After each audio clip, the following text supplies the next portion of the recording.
একটি রাজনৈতিক দলের খুব প্রভাবশালী একজন নেতা ভারতের সঙ্গে চুক্তির বিষয়ে যে দাবিটি করেছেন, তিনি একটি মিডিয়ার কথা বলেছেন, স্বাভাবিকভাবেই তার সপক্ষে তিনি কোনো প্রমাণ উপস্থাপন করতে পারেননি, কোনো প্রমাণ উপস্থাপন করতে পারবেনও না।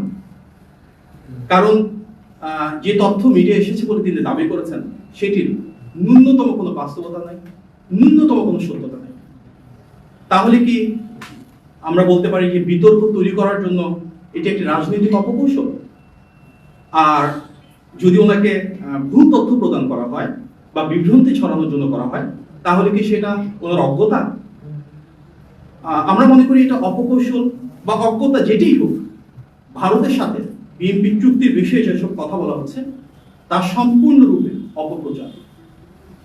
আমরা গণ অভ্যুত্থানের আকাঙ্ক্ষা বলতে সেটাই বুঝি যে এখানে ইতিবাচক রাজনীতি হবে, কোনো অপপ্রচার, অপকৌশল, অপরাজনীতি সেটা হওয়া উচিত না। কারণ বিএনপি রাজনীতি মানেই তো বাংলাদেশ পন্থী রাজনীতি।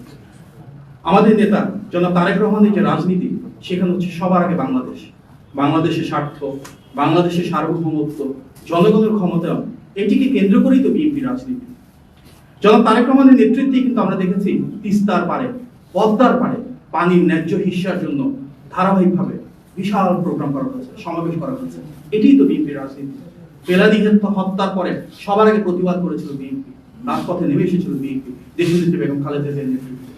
নতজন পররাষ্ট্র নীতি থেকে বেরিয়ে এসে দেশের সার্বভৌমত্ব প্রতিষ্ঠা করা, আধিপত্যবাদের বিরুদ্ধে রুখে দাঁড়ানো, এটি তো শহীদ প্রেসিডেন্ট জিয়া রহমানের রাজনীতি।